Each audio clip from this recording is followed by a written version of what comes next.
اعوذ باللہ من الشیطان الرجیم بسم اللہ الرحمن الرحیم اللہم صلی علی سیدنا و مولانا محمد وعلی آلہ واصحابہ وبارک وسلم وصلی علیہ۔ السلام علیکم ناظرین، پروگرام عالم اور عالم کے ساتھ عامر لیاقت حسین حاضر خدمت ہے۔ ناظرین اکرام، بخاری اور مسلم میں حضرت ابو مسعود بدری رضی اللہ تعالی عنہ روایت کرتے ہیں کہ اللہ کے رسول صلی اللہ علیہ وآلہ وسلم نے ارشاد فرمایا کہ اگر کوئی شخص اپنے اہل و عیال پر ثواب کی نیت سے خرچ کرے تو یہ اس کے لیے صدقہ ہے۔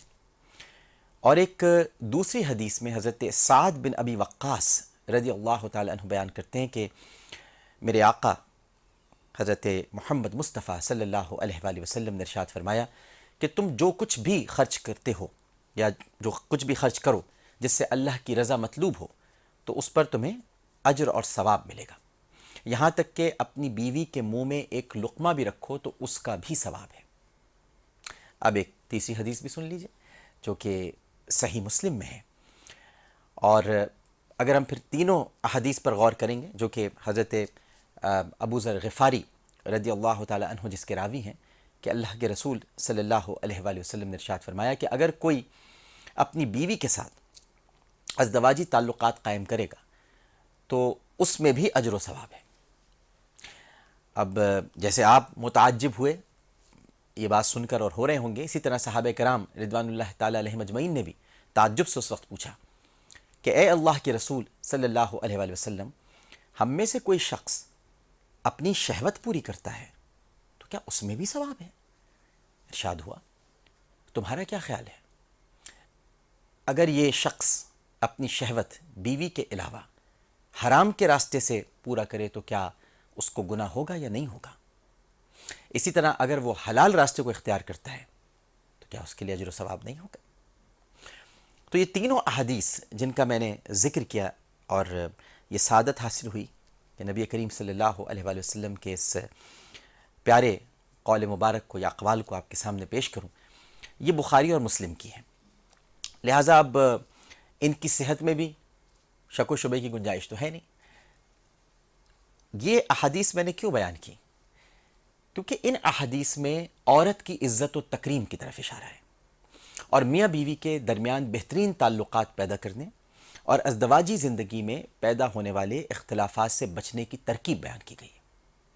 اگر ان احادیث پر غور و فکر اور تدبر کیا جائے تو آج ناظرین محترم جو ہمارے پاس عالم اور عالم میں بھی ای میلز آتی ہیں، کالز آتی ہیں، جو گھروں میں آئلی اختلافات رونما ہوتے ہیں، یعنی جو فیملی پرابلمز ہیں، ان کا مکمل حل موجود ہے۔ ہمارے ہاں ذرا سی بات پر عورت کو 3 مرتبہ طلاق کہہ کر گھروں کو برباد کر دیا جاتا ہے، بچے تربیت سے محروم رہ جاتے ہیں اور عورت کو کسی اندھے غار میں دھکیل دیا جاتا ہے۔ اسلام نے عورت کو عزت و تکریم عطا کی۔ دنیا بھر میں آج حقوق نسواں کی علمبردار جو تنظیمیں ہیں، انہوں نے اپنے منشور میں مجھے کہنے دیجئے کہ عورت کو وہ مقام عطا نہیں کیا جو اسلام نے عورت کو دیا ہے۔ ایک واقعہ آپ کے سامنے بیان کرتا ہوں، ذرا اس پر بھی غور فرما لیجئے اور آپ کے بہت سے سوالوں کے جوابات خود بخود مل جائیں گے۔ ام المومنین ہماری ماں سیدہ عائشہ صدیقہ رضی اللہ تعالیٰ عنہ فرماتی ہیں کہ ایک دن میرے پاس ایک عورت اپنی 2 بچیوں سمیت آئی اور مجھ سے کھانے کے لیے کچھ مانگا۔ اتفاق سے گھر میں اس وقت ایک کھجور کے سوا کچھ نہ تھا۔ میں نے وہی کھجور اس عورت کو دے دی۔ عورت نے اس کھجور کے 2 حصے کیے اور آدھا یعنی حصہ جو تھا وہ دونوں بچیوں کو دے دیا، خود اس کے حصے میں کچھ نہیں آیا۔ ام المومنین سیدہ عائشہ صدیقہ رضی اللہ تعالی عنہ کو بڑا تعجب ہوا۔ تھوڑی دیر بعد جب اللہ کے رسول صلی اللہ علیہ وآلہ وسلم گھر تشریف لائے تو ان سے یہ قصہ بیان کیا۔ آقا صلی اللہ علیہ وآلہ وسلم نے اس واقعے کو سن کر جو موتی ارشاد فرمائے، وہ حقوق نسواں کی جتنی بھی نام نہاد تنظیمیں ہیں، میں ہر تنظیم کو نہیں کہہ رہا، ماشاءاللہ بہت سی تنظیمیں اچھا کام بھی کر رہی ہیں، لیکن جو نام نہاد تنظیمیں ہیں ان کے لیے یہ تازیانے کی حیثیت رکھتے ہیں۔ ارشاد فرمایا کہ جو شخص بیٹیاں دے کر آزمایا گیا پھر وہ ان کی اچھی تربیت کرے تو قیامت کے دن یہ لڑکیاں اس کے لیے جہنم سے آڑ بن جائیں گی۔ اب یہ جو احادیث ہیں ناظرین محترم، یہ کسی بھی مسلم گھرانے کے لیے بے پناہ خوشی و مسرت کا باعث ہیں۔ میں ان مردوں سے اس وقت مخاطب ہوں تو جن کے ہاں بچیاں پیدا ہوتی ہیں تو ان کے چہروں کے رنگ اڑ جاتے ہیں، اس لیے کہ جو بچیاں پیدا ہوتی ہیں تو دیندار والدین ان سے خوش ہوتے ہیں کہ بچیاں ان کے لیے جنت کا دروازہ کھول رہی ہیں، اور ایسے والدین جن کے پاس بیٹیاں ہی بیٹیاں ہیں، میں خاص طور پر ان سے مخاطب ہوں جن کے پاس صرف بیٹیاں ہی بیٹیاں ہیں، تو ان کو لڑکی کی پیدائش پر افسوس کا نہیں بلکہ خوشی کا اظہار کرنا چاہیے کہ بیٹی تو والدین کے لیے رحمتیں لے کر آتی ہے۔ دیکھیے، ایک شخص کے ہاں صرف بیٹیاں تھیں، ہر مرتبہ اس کو امید ہوتی تھی کہ اب تو بیٹا پیدا ہوگا، مگر ہر بار بیٹی ہی پیدا ہوتی۔ اس طرح اس کے ہاں یک کے بعد دیگرے 6 بیٹیاں ہو گئیں۔ اب ایک مرتبہ پھر اس کے بیوی کے ہاں ولادت متوقع تھی، وہ ڈر رہا تھا کہ کہیں پھر لڑکی پیدا نہ ہو جائے۔ شیطان نے اس کو بہکایا، شیطان کا تو کام ہے بہکانا، اور ایسے موقع پر جہاں انسان کا اعتماد متزلزل ہوتا ہے، قدم لڑکھڑاتے ہیں، ارادے بہکنے لگتے ہیں، تو شیطان کو تو موقع مل جاتا ہے۔ اس نے بہکایا، چنانچہ اس نے ارادہ کر لیا کہ اب بھی لڑکی پیدا ہوئی تو وہ اپنی بیوی کو طلاق دے دے گا۔ اب آپ اس کی کچ فہمی پر غور کریں، بھلا اس میں بیوی کا کیا قصور؟ اور میں ان مردوں سے مخاطب ہوں اگر وہ سن رہے ہیں کہ اگر آپ کے یہاں بیٹیاں پیدا ہو رہی ہیں اور آپ کو بہت افسوس ہوتا ہے جو کہ نہیں ہونا چاہیے، تو آپ بیوی کو طلاق دینے کے بارے میں کیوں سوچتے ہیں؟ بیوی کا کیا قصور؟ سنیے آگے کیا ہوا۔ رات کو سویا تو عجیب و غریب خواب دیکھا۔ اس نے دیکھا کہ قیامت برپا ہو چکی ہے اور اس کے گناہ بہت زیادہ ہیں جن کے سبب اس پر جہنم واجب ہو چکی ہے، لہٰذا فرشتوں نے اس کو پکڑا اور جہنم کی طرف لے گئے۔ پہلے دروازے پر گئے تو دیکھا کہ اس کی ایک بیٹی وہاں کھڑی تھی جس نے اسے جہنم میں جانے سے روک دیا۔ فرشتے اسے لے کر دوسرے دروازے پر چلے گئے، وہاں اس کی دوسری بیٹی کھڑی تھی جو اس کے لیے آڑ بن گئی۔ اب وہ تیسرے دروازے پر اسے لے گئے، وہاں تیسری لڑکی کھڑی تھی جو رکاوٹ بن گئی۔ اس طرح فرشتے جس دروازے پر اس کو لے کر جاتے وہاں اس کی ایک بیٹی کھڑی ہوتی جو اس کا دفاع کرتی اور جہنم میں جانے سے روک دیتی۔ غرض یہ کہ فرشتے اس جہنم کے 6 دروازوں پر اسے لے گئے، مگر ہر دروازے پر اس کی کوئی نہ کوئی بیٹی رکاوٹ بنتی چلی گئی۔ اب 7واں دروازہ باقی تھا، فرشتے اس کو لے کر اس دروازے کی طرف چل دیے۔ اس پر گھبراہٹ طاری ہوگی کہ اس دروازے پر تو میرے لیے کون رکاوٹ بنے گا۔ اسے معلوم ہو گیا کہ جو نیت اس نے کی تھی وہ غلط تھی، وہ شیطان کے بہکاوے میں آ گیا تھا۔ انتہائی پریشانی اور خوف اور دہشت کے عالم میں وہ مبتلا تھا کہ اچانک اس کی آنکھ کھل گئی اور اس نے رب العزت کے حضور اپنے ہاتھوں کو بلند کیا اور دعا کی، اللہم ارزقنا السابعہ، اللہم ارزقنا السابعہ، اللہم ارزقنا السابعہ، اے اللہ مجھے 7ویں بیٹی عطا فرما۔ اس لیے جن لوگوں کا قضاء و قدر پر ایمان ہے، جن کا قضاء اور قدر پر ایمان ہے، انہیں لڑکیوں کی پیدائش پر رنجیدہ خاطر ہونے کے بجائے خوش ہونا چاہیے۔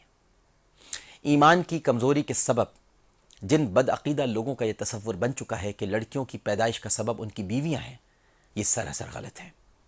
اس میں بیویوں کا یا خود ان کا کوئی عمل دخل نہیں، بلکہ میاں بیوی تو صرف ایک ذریعہ ہیں جناب۔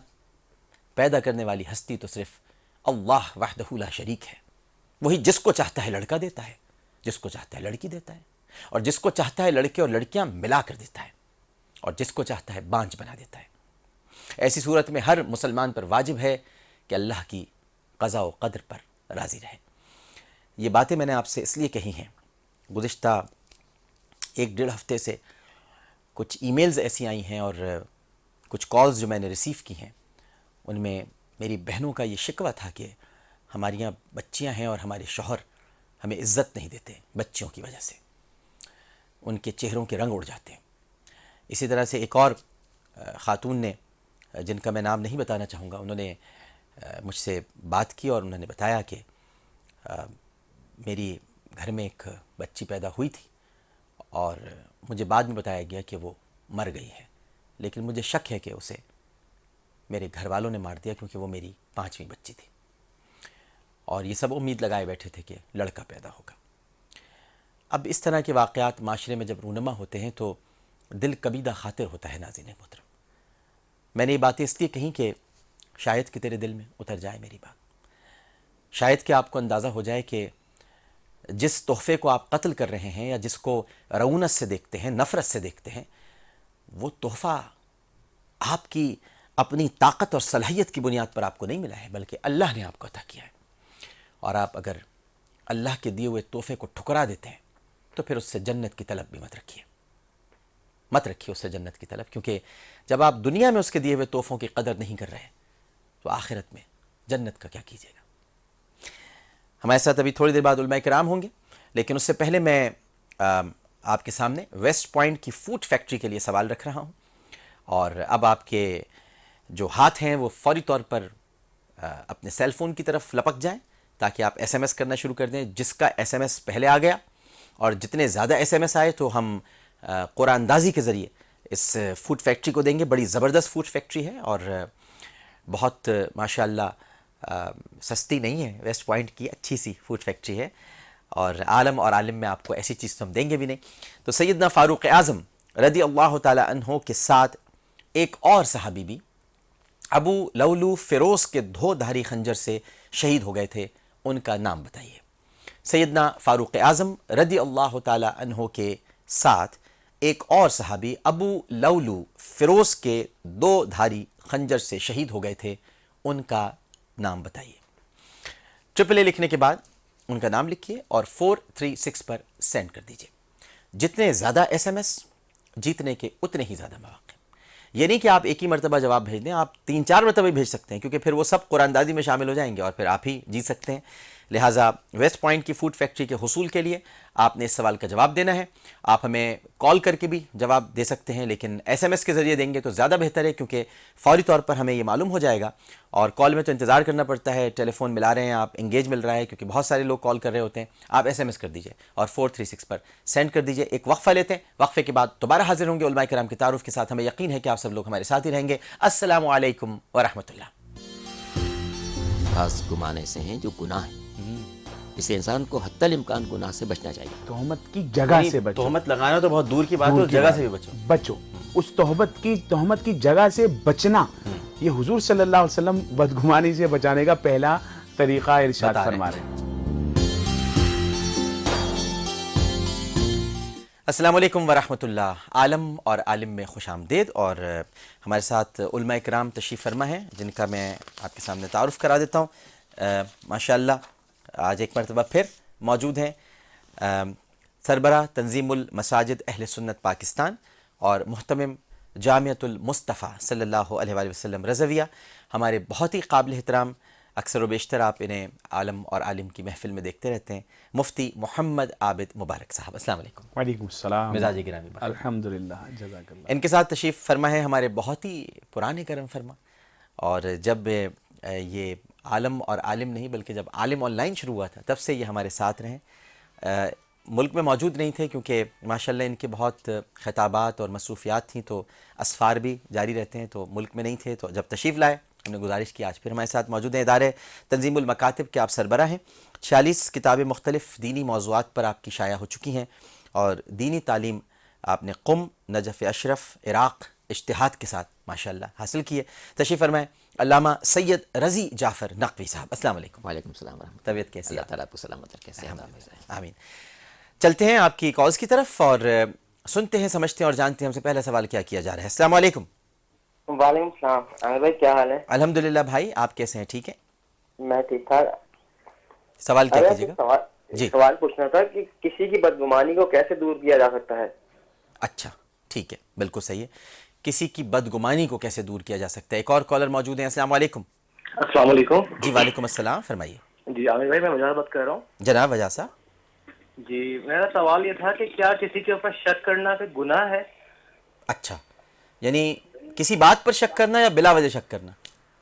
کچھ مطلب کوئی بات اگر ہو، اگر ہم شک کر رہے ہیں کسی بات پہ یا بلا وجہ بھی اگر ہم ہاں، ہمارے یہاں تو عموماً بلا وجہ کیا جاتا ہے شک. ویسے اگر کوئی بات پر شک ہے تو وہ ایک الگ مسئلہ ہے، لیکن ہمارے یہاں تو ویسے ہی شک کر لیتے ہیں. اور کوئی اگر اچھا ہی شک کیا نہیں جا سکتا ہے تو کن حالات میں کیا جا سکتا ہے؟ اچھا ٹھیک ہے، بالکل صحیح ہے، بالکل صحیح ہے. ایک اور کالر موجود ہیں. السلام علیکم. السلام علیکم. جی وعلیکم السلام. سر میرا آپ سے کوشچن یہ تھا کہ نعت میں ہم آپ صلی اللہ علیہ وآلہ وسلم کے لیے تو یا تم کا لفظ استعمال کرتے ہیں. ہاں. تو کیا یہ درست ہے؟ اچھا جی، بہت اہم سوال ہے کیونکہ مشہور نعتیں ہیں ان میں بھی اور خود اعلیٰ حضرت امام احمد رضا خان فاضل بریلوی رحمہ اللہ تعالیٰ نے، جو کہ نعت لکھنے کے میں تو کہتا ہوں کہ ان سے بہترین نعت نہ لکھی کسی نے، لیکن انہوں نے بھی لکھی کسی نے سے مراد ہے کہ آج کے ادوار میں، ورنہ تو صحابہ نے بھی بڑی اچھی اچھی نعتیں لکھی ہیں، تو انہوں نے بھی اپنے نعتوں میں تو کا لفظ استعمال کیا ہے، تم کا بھی۔ تو یہ بڑا اچھا سوال ہے جو مفتی عابد مبارک صاحب سے اس کا جواب بھی لیں گے۔ آپ چلتے ہیں جوابات کی طرف۔ مفتی صاحب یہ بتائیے سب سے پہلے کہ کسی کی بدگمانی کو ہم کیسے دور کر سکتے ہیں؟ بسم اللہ الرحمن الرحیم۔ ڈاکٹر صاحب سب سے پہلے تو شکریہ، آپ نے پھر یاد کیا۔ اگر ہم احادیث طیبات کی طرف یا قرآن مجید فرقان حمید کی طرف آئیں جی، تو سب سے پہلے تو حدیث پاک میں نبی کریم صلی اللہ علیہ وسلم نے بدگمانی ہونے ہی نہ دو، اس حوالے سے یہ ارشاد فرمایا کہ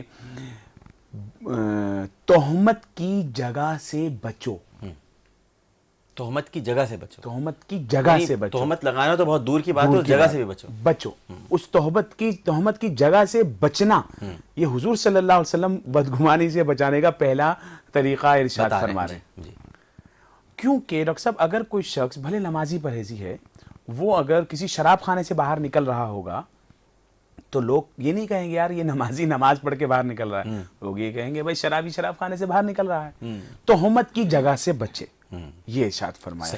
ٹھیک، تو سب سے پہلا طریقہ تو یہ ہے۔ بالکل دوسرا طریقہ یہ ہے کہ جس معاملے میں اس نے اس سے بدگمانی ہے اس کے پاس جائے، اور وہ طریقہ جو ہمیں احادیث میں صحابہ کرام علیہ رضوان سے ملا ہے، ملاقات کریں، وہ یہ ہے کہ آپ ڈائریکٹ اس پرسن سے ملیں اور اسے کہیں بھائی میں آپ جس بات پہ مجھ سے بدگمانی رکھتے ہیں، میں اس وقت یا اس کام میں یوں تھا۔ یعنی ملے بغیر فیصلہ نہ کریں، جب ملے تک بغیر فیصلہ کرنا ہی نہیں ہے۔ صحیح، نبی کریم صلی اللہ تعالی علیہ وسلم تو غیب داں تھے، جی بے شک۔ ان کے پاس جب کوئی معاملہ آتا تو وہ کیا کرتے؟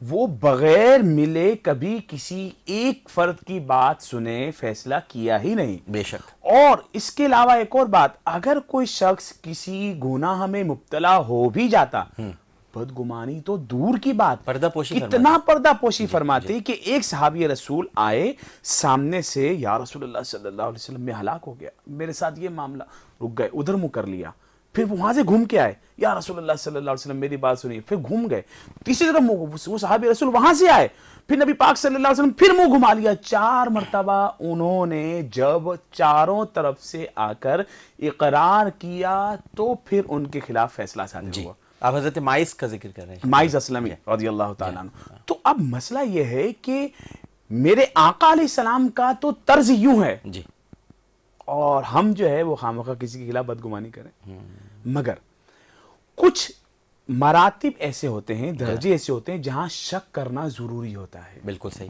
سیدنا فاروق اعظم رضی اللہ تعالیٰ عنہ، اسلام کے جلیل القدر رہنما اور خلافت راشدہ، اور ان کے فیصلے وہ قیامت تک جو ہے وہ ایک مشعل راہ ہیں، وہ شک کیا کرتے تھے، ہر بات پر سوال کیا کرتے تھے، ہر اطراف سے ایسا کیسے ہو گیا، ایسا تم کہاں تھے، تم نے کیسے سنا۔ یہ ان کے طرز حکمرانی میں خاصہ ہے ان کا، یہاں تک کہ اگر کوئی شخص روایت بھی لے کر آتا نا بڑے ڈرتے آتا، ان کا منصب بھی بڑا نازک، ان کا منصب ایسا تھا۔ یعنی میں بات یہ کر رہا ہوں کہ وہ رتبہ اگر آپ کا ایسا ہے، آپ ہیں کسی سیٹ پر ہیں، آپ نے اپنے لوگوں سے جو باز پرس کرنی ہے وہ ضروری ہے، وہ ضروری ہے، اور اس کی بنیاد کیسے ہوگی؟ اس کی بنیاد آپ کی تجسس اور آپ کے غور و فکر اور آپ کے ہر پہلو کو جانچنے پر ہوگی، جس کو آپ شک بھی کہہ سکتے ہیں۔ یہ ٹھیک، بالکل صحیح۔ شکی پر آ جاتے ہیں، شک کرنا چاہیے ہمیں علامہ صاحب، یا یہاں تو ویسے بلا وجہ بھی شک ہو جاتا ہے، لیکن کیا شک ہونا چاہیے؟ اصل میں بات یہ ہے قرآن مجید میں سورہ مبارکہ الحجرات میں بہت تفصیل سے ان موضوعات پر گفتگو کی گئی ہے، اور وہاں یہ تک کہا گیا ہے کہ ان بعض الظن اسم، بعض گمان ایسے ہیں جو گناہ ہیں، اسے انسان کو حتی الامکان گناہ سے بچنا چاہیے۔ احادیث میں بھی تاکید کی گئی ہے کہ ظنوا بالمؤمنین خیرا، اہل ایمان کے ساتھ ہمیشہ اچھا گمان رکھو۔ اس سے نفی ہو جاتی ہے شک کی بھی، کہ ہم کسی شخص سے جب ملیں ہم اچھائی کی اس سے امید رکھیں۔ شک کا مطلب ہے خرابی کے خیال دل میں لانا، ہم اس سے اچھائی کی امید رکھیں۔ البتہ جو مقامات ججمنٹ کے ہوتے ہیں، جب کوئی مقدمہ پیش کیا جائے گا، وہاں پر یہ ضرور ہے کہ دیکھیں کہ کون کون سے شکوک ایسے ہیں جو قابل لحاظ ہیں اور کون سے شکوک ایسے ہیں جو قابل لحاظ نہیں ہیں. صحیح. اور اسی لیے آپ دیکھتے ہیں کہ عدالتوں میں شک کا فائدہ مجرم کو ملتا ہے کہ اگر دونوں طرف سے گواہیاں یکساں مل رہی ہیں تو پھر شک پیدا ہو جاتا ہے کہ واقعی اس نے جرم کیا یا نہیں کیا. ٹھیک ہے. کیونکہ کچھ گواہیاں اس کے جرم کے حمایت میں مل رہی ہیں، کچھ گواہیاں اس کے جرم کے خلاف مل رہی ہیں. صحیح ہے. تو اس صورت میں مساوی ہو گئی حیثیت. بالکل صحیح. جب حیثیت مساوی ہو جاتی ہے تو شک کا فائدہ مجرم کو مل جاتا ہے. لیکن ویسے انسان کو ذاتی طور پر کسی کے بارے میں شک نہیں کرنا چاہیے. جس مومن کو ملے اس کے بارے میں اچھا تاثر رکھے، اس کی سیرت کے بارے میں، اس کے کردار کے بارے میں، اس کی دینداری کے بارے میں، اس کے قول اور فعل کے بارے میں اسے اچھا گمان رکھنا چاہیے. چونکہ فرمان سرکار ہے کہ ظنوا بالمؤمنین خیرا، جو صاحبان ایمان ہیں اچھا خیر ان کے دل میں. بالکل صحیح. ہم دعا بھی تو کرتے ہیں نا علامہ صاحب، اللہم استر عوراتی و عامر رواتی. ہم اللہ سے تو روز کہتے ہیں کہ ہمارے عیبوں پہ پردہ ڈال، اور ہم اپنے بھائیوں کے عیبوں پہ پردہ ڈالنے کو تیار نہیں ہوتے. بالکل صحیح. اچھا جی، جو شخص دنیا میں اپنے بھائی کے عیبوں پر پردہ ڈالے گا، قیامت میں اللہ عز و جل اس کے عیبوں پر پردہ ڈالے گا جب سب کچھ ظاہر ہو جائے گا. کتنی خوبصورت بات ہے. کتنی خوبصورت بات ہے. اور گمان پر ایک حدیث مجھے یاد آئی کہ اللہ تعالیٰ بندے کے گمان کے مطابق ہے. صحیح. وہ جیسا گمان رب سے کرے گا، رب اس کے ساتھ ایسا معاملہ فرمائے. اچھا تم کہنا چاہیے نبی کریم واہ کیا جود و کرم ہے شہ بطحا تیرا. تو چمک تجھ سے پاتے ہیں، چمک تجھ سے پاتے ہیں سب پانے والے، میرا دل بھی چمکا دے چمکانے والے. عربی میں اگر آپ لیں نا، عربی میں آپ کا لفظ تو ہے ہی نہیں. انتا، وہ رب کے لیے بھی انتا، نبی پاک صلی اللہ علیہ وسلم کے لیے بھی انتا. اللہم انت ستار العیوب، یہ اللہ تو ہے جو عیوب کا چھپانے والا ہے. غفار الذنوب، تو ہے جو گناہوں کا معاف کرنے والا ہے. نبی پاک صلی اللہ علیہ وسلم کے لیے بھی کہ یا رسول اللہ فدا کا ابی و امی، آپ پر میرے ماں باپ قربان. ضمیر آ گئی یا دوسری ضمیر آ جائے.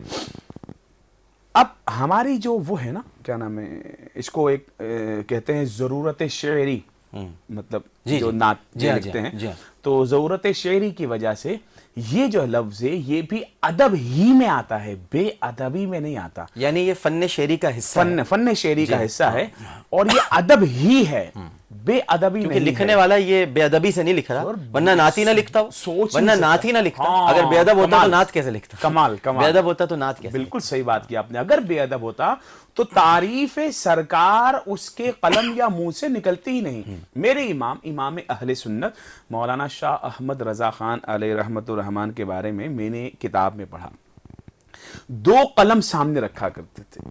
ان کی تصانیف 1000 سے زیادہ ہیں ان کی زندگی میں جو انہوں نے تصانیف کی ہیں. ایک قلم وہ تھا جس سے خوشبو آیا کرتی تھی، اور جب نعت لکھنے کا وقت ہوتا تو اس قلم کا استعمال فرماتے، خوشبو والے قلم کا. یہ بھی کتنی محبت اور عقیدت کا کتنی محبت کی بات ہے. اور ایک شخص آیا، حضور مجھے 4 زبانوں میں نعت لکھ دیں. اچھا کوئی نعت خواہ ہوگا یا شاعر ہوگا، سوچے گا اچھا بھائی لکھوں گا، ٹائم دے گا. انہیں قلم اٹھایا وہی خوشبو والا اور لکھ دیا، لم یأتی نظیرک فی نظر مثل تو نشد پیدا جانا. 4 زبانوں میں لکھ کر یہ لیجئے، آپ لے جائیے. ایسی شخصیت ہم جس کے کمال ادب کو، خدا کی قسم وہ ادب کا عروج ہے. وہ کبھی ایک لفظ سوچ بھی نہیں سکتا بے ادبی کے متعلق. وہ تو ہمارے وہ مشعل راہ ہیں.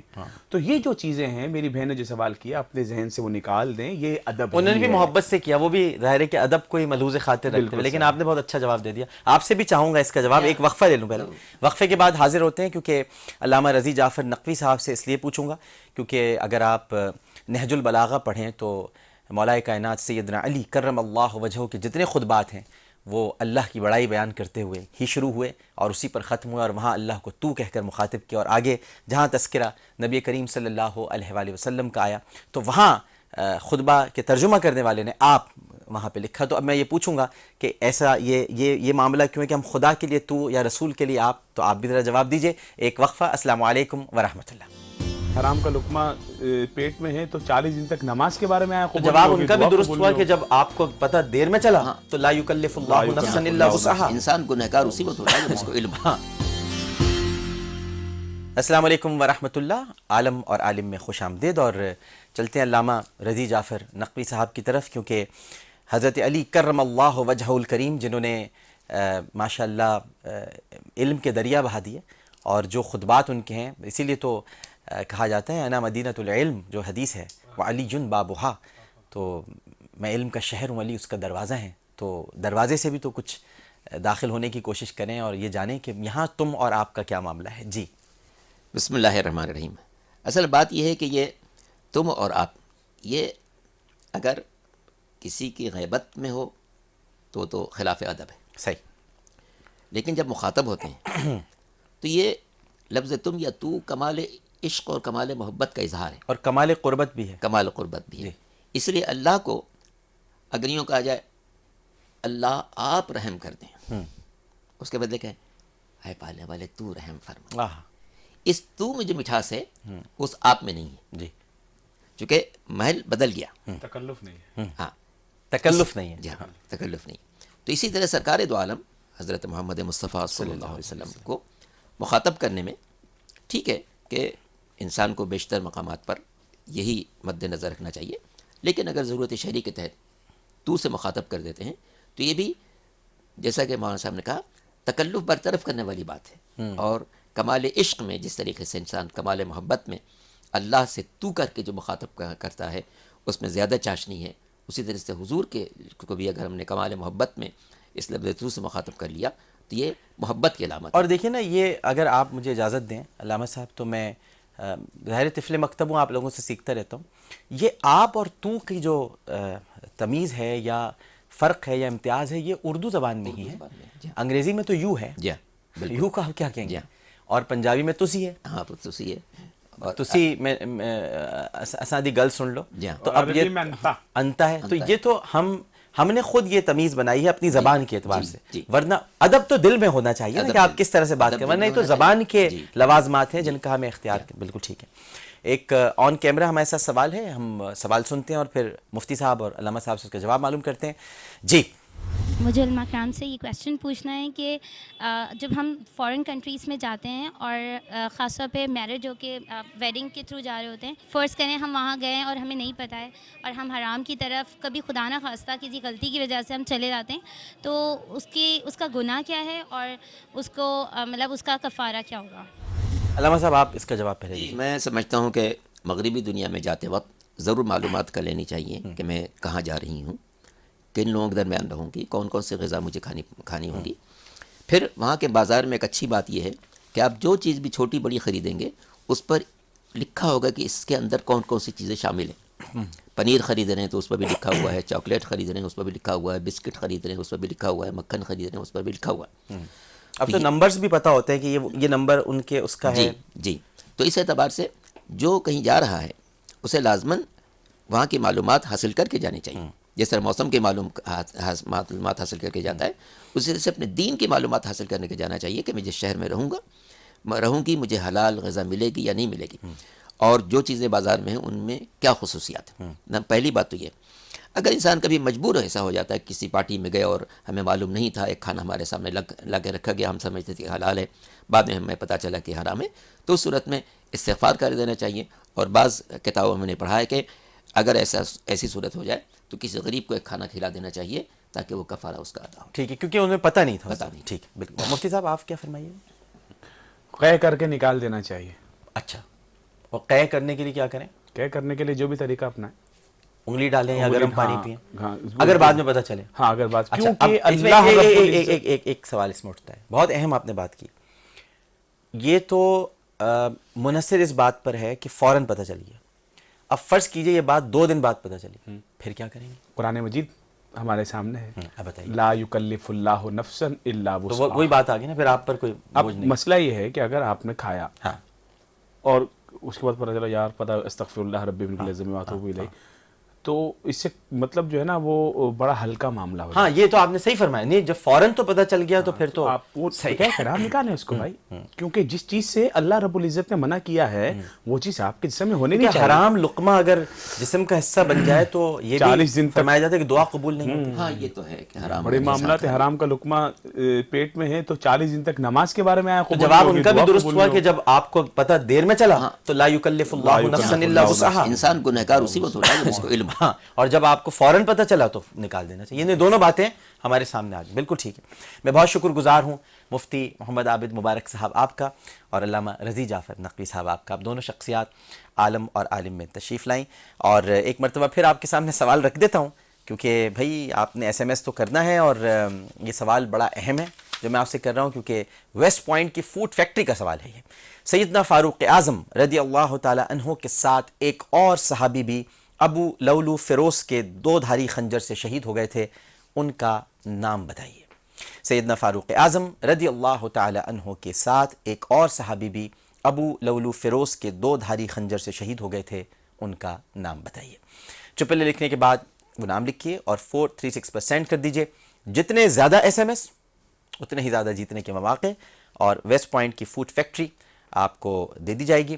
میں ابھی نعت پڑھ رہا ہوں، اور انشاءاللہ تعالی مجھے بتا دیا جائے گا PCR سے کہ SMS چونکہ بہت بڑی تعداد میں آ رہے ہیں، تو نعت کے بعد ہم جیتنے والے کے نام کا اعلان کریں گے، کیونکہ کچھ نام صحیح آئے ہیں، لیکن بہت سے لوگ جو مجھے بتایا گیا ہے کہ جوابات صحیح نہیں دے رہے ہیں، لیکن کچھ آ گئے ہیں صحیح۔ اب ان میں قرآن اندازی بھی ہو جائے گی، تھوڑا سا انتظار اور کریں گے اس نعت کے دوران، اور پھر وہ قرآن اندازی ہو جائے گی۔ بارگاہ رسالت میں آپ صلی اللہ علیہ وآلہ وسلم میں عقیدت کے چند پھول نچھاور کر رہا ہوں۔ پوری دنیا میں جہاں جہاں اس وقت ہمارے پروگرام دیکھا جا رہا ہے، سب سے گزارش ہے کہ مل کر محبت سے درود شریف پڑھ لیجیے۔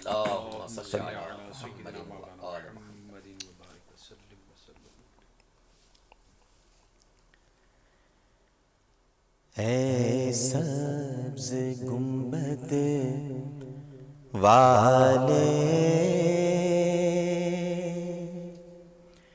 منظور دعا کرنا،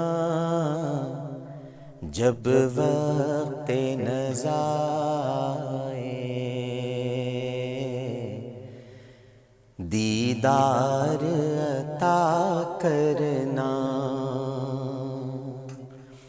اے سبز گنبد والے منظور دعا کرنا، جب وقت نزا آئے آقا دیدار عطا کرنا۔ اے نور خدا کر آنکھوں میں سما جانا، یا در پہ بلا لینا، یا خواب میں آ جانا۔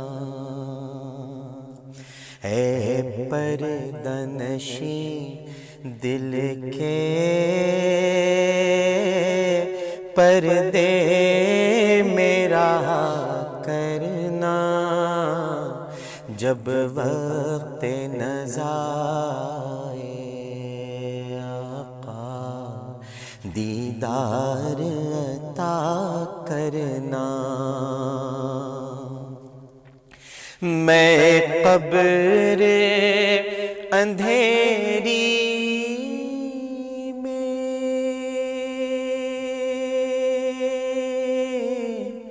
گھبراؤں گا جب تنہا، امداد میری کرنے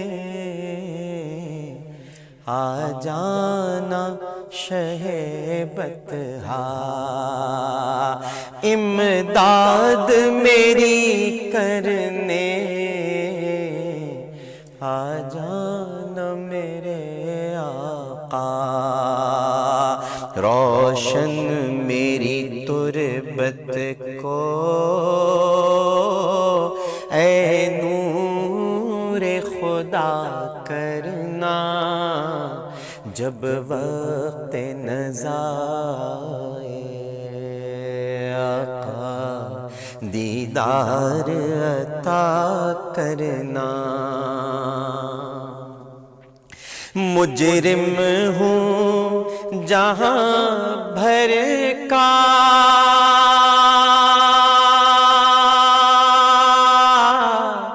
محشر میں بھرم رکھنا، رسوائے زمانہ ہوں دامن میں چھپا لینا، مجرم ہوں جہاں بھر کا، محشر میں بھرم رکھنا، رسوائے زمانہ ہوں، دامن میں چھپا لینا، رسوائے زمانہ دامن میں چھپا لینا، مقبول دعا میری اے نور خدا کرنا، جب وقت نزا آقا دیدار عطا کرنا، جب وقت نزا دیدار عطا کرنا۔ سبحان اللہ جناب، کیا حسن ادا ہے، ہاں اللہم آمین۔ سوال ہم نے آپ سے پوچھا تھا کہ سیدنا فاروق اعظم رضی اللہ تعالی عنہ کے ساتھ ایک اور صحابی بھی ابو لولو فیروز کے 2 دھاری خنجر سے شہید ہو گئے تھے، ان کا نام بتائیے۔ ان کا نام تھا حضرت ابو الکبیر اللیثی رضی اللہ تعالی عنہ۔ یہ آپ کے ساتھ ہی نماز ادا کر رہے تھے، اور جیسے ہی ابو لولو فیروز خنجر کا وار کر کے سیدنا فاروق اعظم رضی اللہ تعالی عنہ کو بھاگنے لگا، تو ابو الکبیر اللیثی نے اسے روکنے کی کوشش کی اور اس نے ان پر بھی حملہ کر دیا، اور یہ موقع پر ہی شہید ہو گئے تھے، جبکہ سیدنا فاروق اعظم رضی اللہ تعالی عنہ 3 دن کے بعد انہوں نے جام شہادت نوش فرمایا تھا، یہ اسی وقت شہید ہو گئے تھے۔ جواب دیا ہے محمد کریم خان صاحب نے پتوکی سے، تو محمد کریم خان صاحب پتوکی سے آپ نے جواب دیا ہے، بہت بہت مبارک ہو آپ کو، ویسٹ پوائنٹ کی فوڈ فیکٹری، اور آپ کے حسن مطالعے کی داد دیتا ہوں کیونکہ مشکل سوال تھا اور آپ نے اس کا جواب دیا۔ محمد کریم خان صاحب بہت مبارک ہو آپ کا، بہت بہت شکریہ مفتی عابد مبارک صاحب اور علامہ رضی جعفر نقوی صاحب۔ پروگرام پیش کرتے ہوئے کوئی غلطی، کوئی سہو تو اپنے رب کے حضور معافی کا خواستگار اور توبہ کا طلبگار ہوں۔ عالم اور عالم سے عامر لیاقت حسین کو اجازت دیجیے اس اپنے پن کے ساتھ کہ اپنا بہت خیال رکھیے گا۔ اللہم صلی علی سیدنا و مولانا محمد وعلی آلہ وصحبہ وبارک وسلم وصلی علیہ۔ اللہ حافظ۔ اور یہ تمام کے تمام دھرنے اور یہ احتجاج جس سے لوگوں کو تکلیف پہنچتی ہے، اذیت پہنچتی ہے، اس کی اسلام اجازت نہیں دیتا۔ کہیں ایسا تو نہیں کہ ہم ایک ظلم کے خلاف آواز اٹھانے کی آڑ میں غیر محسوس طریقے پر خود بھی ظالم بن رہے ہوں۔ ہم آگ سے ڈرتے ہیں کہ وہ جلا دے گی، پانی سے ڈرتے ہیں کہ وہ ڈبو دے گا، طوفان سے ڈرتے ہیں کہ وہ تباہ کر دے گا، پھر ہم اللہ سے کیوں نہیں ڈرتے جو ان سب پر قادر ہے؟